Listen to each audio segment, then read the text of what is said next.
నమస్కారం. వరలక్ష్మి వ్రత ప్రత్యేక ధర్మ సందేహాలు కార్యక్రమానికి స్వాగతం. శ్రావణ మాసం వరలక్ష్మీదేవికి అత్యంత ప్రీతికరమైనటువంటి మాసం. ఈ మాసంలో ప్రతిరోజు కూడా ఒక పర్వదినమే. అందులోనూ శ్రావణ పౌర్ణమికి ముందు వచ్చే శుక్రవారం రోజున వరలక్ష్మి వ్రతంగా మనమందరం కూడా ఎంతో భక్తి శ్రద్ధలతో ఆచరిస్తూ ఉంటాం. మరి అటువంటి విశేషమైన వరలక్ష్మి వ్రతం గురించి అనేక సందేహాలు ప్రేక్షకులు మాకు ఈమెయిల్స్ ద్వారా అలాగే వాట్సాప్ ద్వారా పంపించారు. మరి వాటిని నివృత్తి చేయడానికి ఈనాటి మన కార్యక్రమానికి విచ్చేశారు ప్రముఖ ఆధ్యాత్మిక యాత్రికులు శ్రీ కాకునూరి సూర్యనారాయణమూర్తి గారు. మరి వారిని అడిగి సందేహ నివృత్తి గావించుకుందాం. నమస్కారం గురుగారు. నమస్కారం అమ్మాయి. గురుగారు, మొదటి ప్రశ్న చూద్దాము. విజయవాడ నుండి మాధవి గారు రాస్తున్నారు, వరలక్ష్మి వ్రతానికి ఏది ప్రధానం తెలియజేయగలరు అని అడుగుతున్నారు. వరలక్ష్మి వ్రతానికి భక్తి శ్రద్ధ ప్రధానం. వరలక్ష్మి వ్రతం ఆచరించాలి అంటే మనలో అమ్మవారి పైన సంపూర్ణమైన విశ్వాసం ఉండాలి. ఒకరు చేశారు కదా అని మనం చేసే ప్రయత్నం చేయకూడదు. అలాగే ధనం, సంపదలు వాటిని ఆశించి కూడా వరలక్ష్మి వ్రతం చేయకూడదు. శుద్ధలక్ష్మీర్ మోక్షలక్ష్మి జయలక్ష్మి సరస్వతి శ్రీలక్ష్మీర్ వరలక్ష్మిశ్చ. అమ్మవారిని వరాలు అనుగ్రహించే లక్ష్మీదేవిగా మనం స్తోత్రం చేస్తున్నాం. ప్రసీద అన్నట్లుగా చెప్పుకుంటున్నాం. ఎటువంటి వరం అమ్మవారు మనకు అనుగ్రహిస్తుంది అంటే ఆనందాన్ని అనుగ్రహిస్తుంది. మనం కోరుకోవలసింది అనుగ్రహం. అయితే భౌతికంగా కొన్ని కావాలి కాబట్టి పూజ అనగానే సామాగ్రి ఎటువంటిది అన్నప్పుడు ఆడంబరాలు హంగు ఆర్భాటాలకు తావివ్వకుండా చాలా సౌకర్యంగా ఉండే విధంగా ఏర్పాటు చేసుకోవాలి. ఇంటిలో ఉత్తర దిగ్భాగంలో వేదిక, ముగ్గు, ఎర్రని వస్త్రం, గోధుమలు లేదా జొన్నలు, మొలకెత్తే అవకాశం ఉన్నటువంటి ధాన్యం, అది ముఖ్యం. అనేకులు బియ్యం పోస్తూ ఉంటారు. వడ్లు పోయాలి.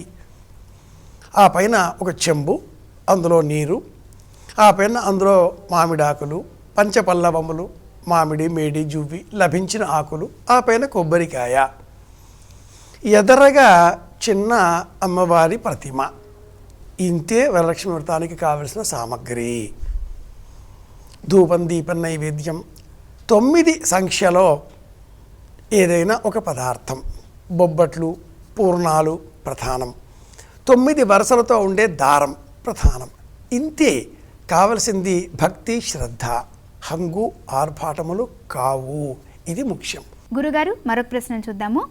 రాజమండ్రి నుండి వైష్ణవి గారు రాస్తున్నారు, వరలక్ష్మి వ్రతంలో కలశం, విగ్రహం, చిత్రపటం వీటిలో ఏది ముఖ్యం తెలియజేయగలరు అని అడుగుతున్నారు.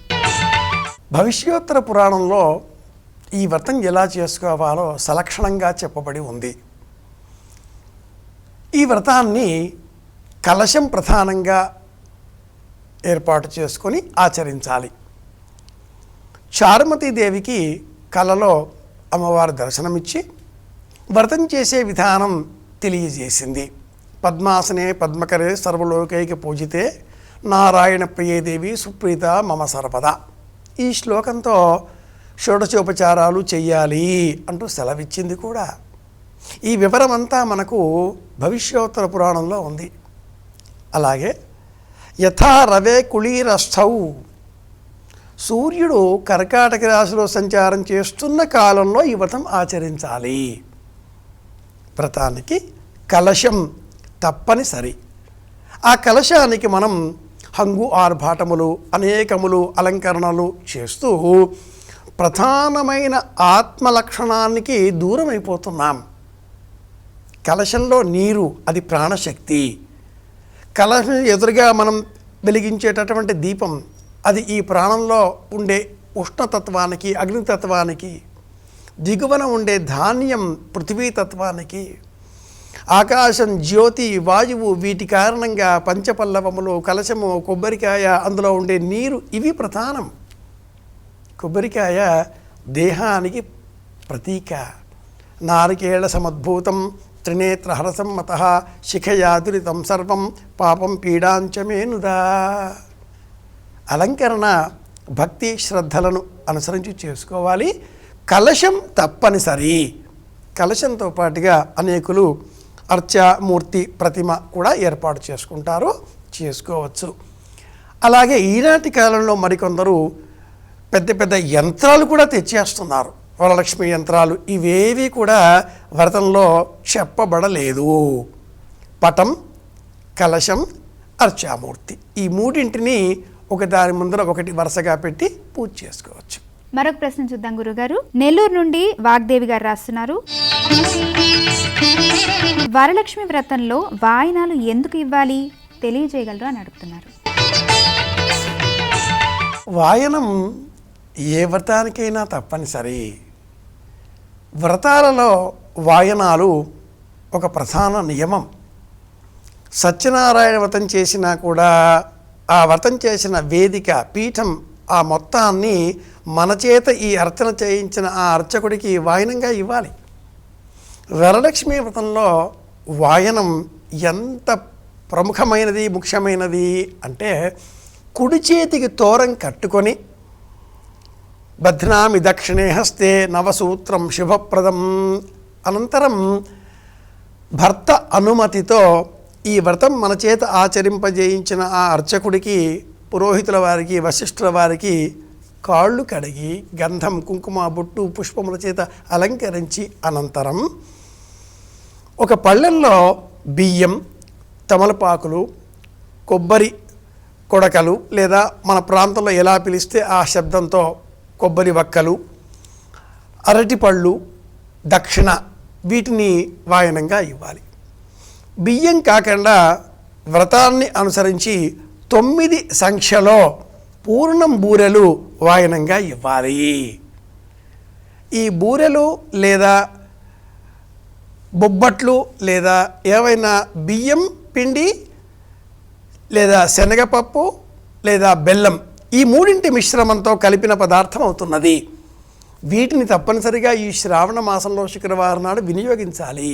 బియ్యం పిండి, శనగపప్పు, బెల్లం వీటితో చేసిన పూర్ణం బూరెలు. ఎందుకు అన్నప్పుడు ఆ పూర్ణం బూరెలు అన్నప్పుడు లోన ఉండేది బ్రహ్మ పదార్థం, సంపద, లక్ష్మీదేవి అనుగ్రహం. బయట ఉండేటటువంటి ఆ బియ్యం పిండితో వచ్చే ఎరుపు రంగులో ఉండే పొర లోకం, మాయ, మోహం, నాకు కావాలనే స్వార్థం, దురాశ. అది తొలగిస్తేనే లోన ఉండే అమ్మవారి స్వరూపం మనకు అర్థమవుతుంది.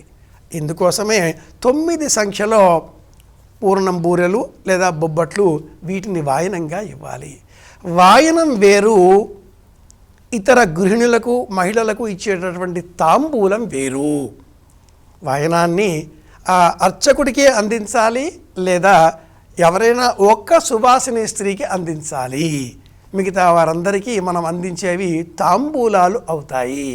వాయనం వేరు, ఇది గుర్తుపెట్టుకుందాం. అలాగే ప్రాచీన ఆచారంలో ఈ ఇచ్చే వాయనం వెదురు బుట్టలో ఉంచి ఇచ్చేవారు.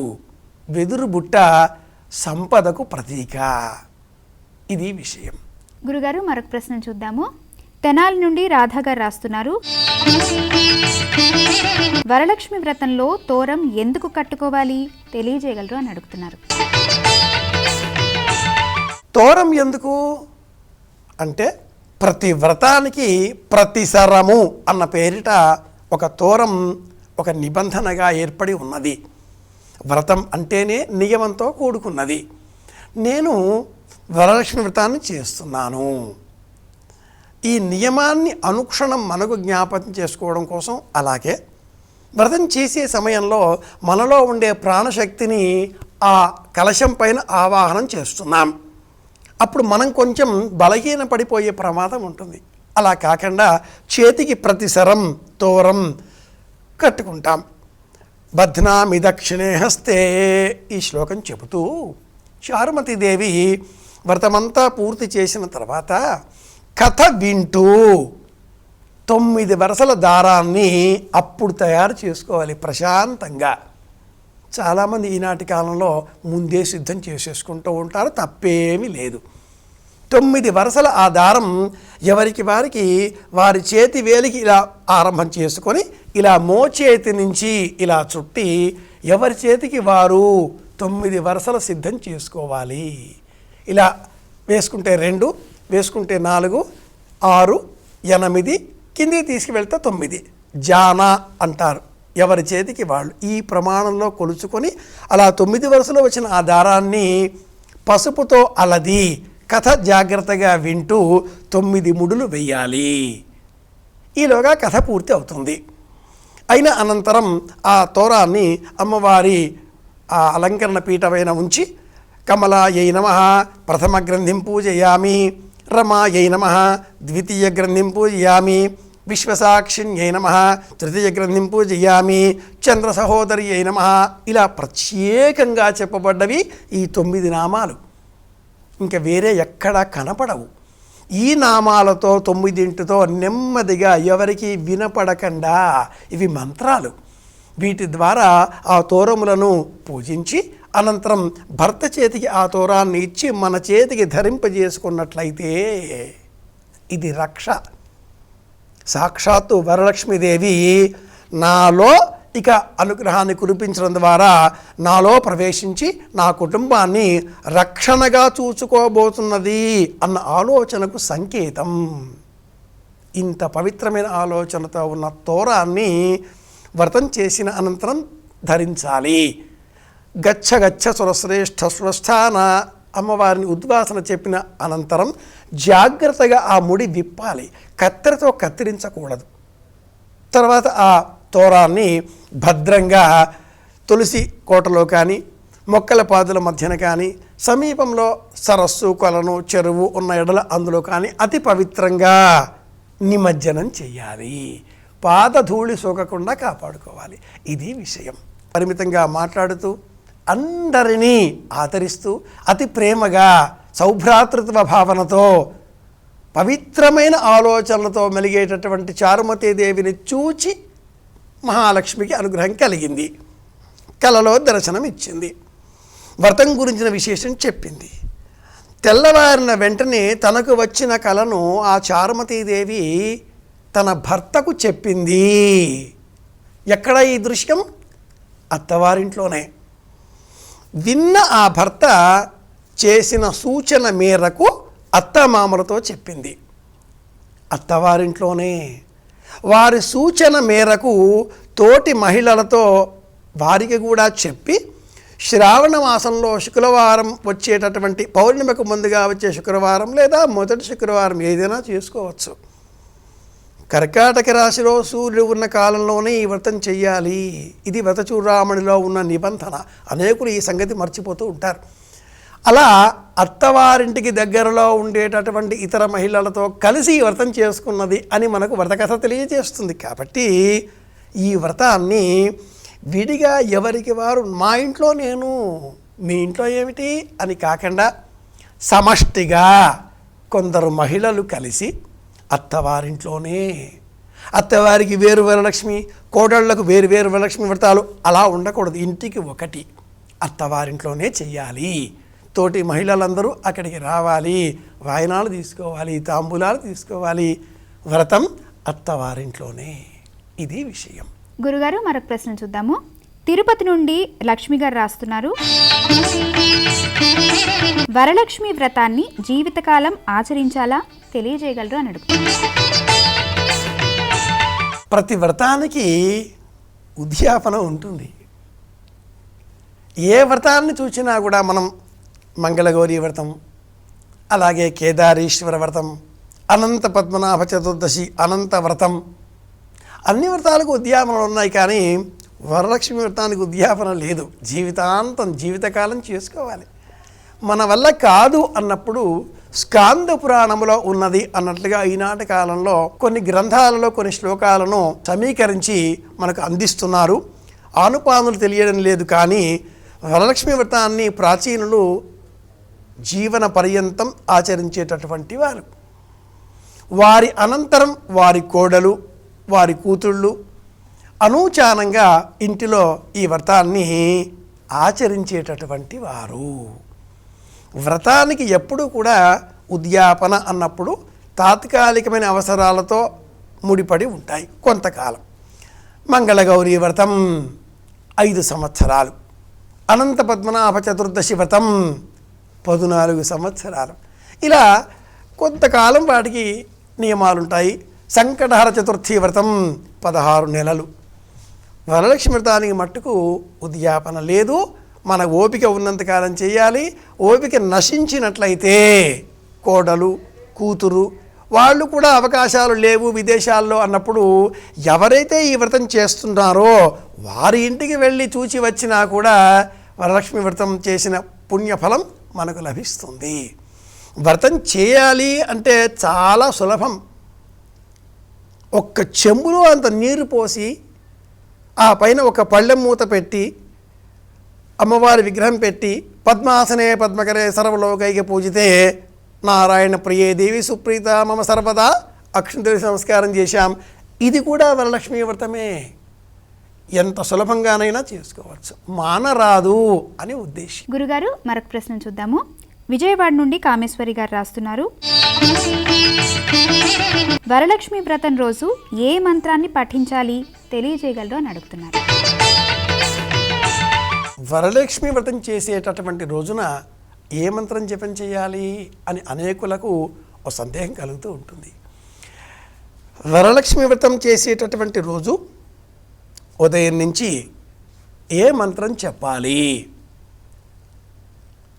శ్రీమాత్రే నమః, మహాలక్ష్మీ నమః, ఈ రెండింటిలో మీ మనస్సుకు ఏది దగ్గరగా ఉంటుందో ఆ నామాన్నే జపం చేయాలి.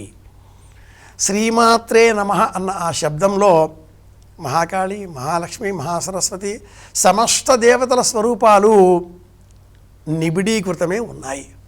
జనని అమ్మ కాబట్టి శ్రీమాత్రే నమః. అలాగే మహాలక్ష్మి అన్న స్వరూపం చూచినప్పుడు చంద్ర సహోదర్యై నమః, విమలాయై నమః, విశ్వజనన్యై నమః, సాక్షిణ్యై నమః, ఇవన్నీ కూడా కమలాత్మికాయై నమః. ఆ తోరగ్రంథి పూజలో చెప్పేటటువంటి అతి రహస్యమైన నామమంత్రాలు. కమలాయై నమః, అనేకులు ప్రాచీనులు ఈ నామాన్ని జపం చేసేటటువంటి వారు. ప్రధానంగా ఎవరైతే ఇంటిలో పెద్దవారు ఈ వ్రతం ఆచరించే నిమిత్తమే సంకల్పం చేసి ఉన్నారో, అమ్మ లేదా అక్క, కోడలు ఎవరైనా కూడా ఉదయం నుంచి మౌనంగా ఉంటూ మనసులో ఈ మంత్రాన్ని జపం చేస్తూ వేదిక, అలంకరణ, వంటలు అన్ని పూజా సామాగ్రిని సేకరించి అక్కడ ఏర్పాటు చేసుకోవడాలు ఇవన్నీ చేస్తూ మౌనంగా కమలాయై నమః మంత్రం చెప్పుకునేవాళ్ళు. ముఖ్యంగా పౌర్ణిమ శుక్రవారం రావడం, దానితో ఆ రోజు చేసుకోవచ్చు. అలాగే పౌర్ణిమకు ముందుగా వచ్చే శుక్రవారం అనే ఆచారం అలవాట్లో ఉంది కాబట్టి అప్పుడు చేసుకోవచ్చు. శాస్త్ర ప్రకారంగా భవిష్యోత్తర పురాణం, విష్ణుధర్మోత్తర పురాణం, అనేక పురాణాలలో ఈ వ్రత ప్రస్తావన ఉంది. ప్రధానంగా మనం భవిష్యోత్తర పురాణంలో వ్రత చూడామణిలో అనే గ్రంథంలో ఎలా చెప్పబడింది అన్న అంశం చూస్తే మట్టుకు యథారవౌ కుళీరస్థే, సూర్యుడు కర్కాటక రాశిలో ఉన్న కాలంలో చేసుకోవాలి. అంటే శ్రావణ మాసంలో మొదటి శుక్రవారం కూడా ఈ వ్రతం ఆచరించే అవకాశాన్ని ప్రాచీనులు మనకి ఇచ్చి ఉన్నారు. అది ముఖ్యం. మనం శ్రావణ మాసం అంతా కూడా పవిత్రంగా జపాలతో, నోములతో, పూజలతో కాలం గడుపుతున్నాం. శ్రావణ శుద్ధ విధియ ఆరంభమవుతుంది ఈ సంకల్పాలకు. కనుక వరలక్ష్మీ వ్రతం ఆచరించే నిమిత్తమై మనం పాటించే విధులు, నియమాలు అన్నీ కూడా మనకు మంగళప్రదంగా, అలాగే మన తోటి వారికి అందరికీ కూడా ఆనందకరంగా ఉండాలి అనే లక్ష్యంతో వ్రతాన్ని ఆచరించాలి. వ్రతం చేసే సమయంలో ఇంటిల్లిపాది పక్క పని నవ్వకూడదు. వంటలు చేసే సమయంలో ఆ గింటలపైన ఠక ఠక అంటూ శబ్దాలు చేయకూడదు భారీ ఎత్తున. కానీ చక్కగా కబుర్లు చెప్పుకుంటూ, చిన్నగా నవ్వులు చిలకరిస్తూ, ఇంటిల్లిపాది సంతోషంగా ఉంటూ ఆహ్లాదకరంగా చక్కటి సుగంధభరితమైన వాతావరణం ఇంట్లో ఏర్పాటు చేసుకొని కమలాయై నమః, శ్రీమాత్రే నమః, మహాలక్ష్మీ నమః ఏ నామాన్నైనా జపం చేసుకోవచ్చు. అమ్మ అన్ని నామాలతో ప్రతిస్పందిస్తుంది. ఏ నామంతో మనం కొలిచినా అనుగ్రహిస్తుంది. వరలక్ష్మి అయి నమః. ఇలా సంకల్పం చేద్దాం. అందరి క్షేమాన్ని కోరుకుందాం. గురుగారు, ఈనాటి మన ధర్మ సందేహాలు కార్యక్రమంలో వరలక్ష్మి వ్రతానికి సంబంధించి అనేక సందేహాలను ఎంతో వివరంగా తెలియజేసినందుకు ధన్యవాదాలు. కృష్ణార్పణం. వీక్షించారు కదా, ఇది ఈనాటి వరలక్ష్మి వ్రత ప్రత్యేక ధర్మ సందేహాలు కార్యక్రమం. మరో ధర్మ సందేహాలు కార్యక్రమంతో మళ్ళీ కలుసుకుందాం. అంతవరకు సెలవు. నమస్కారం.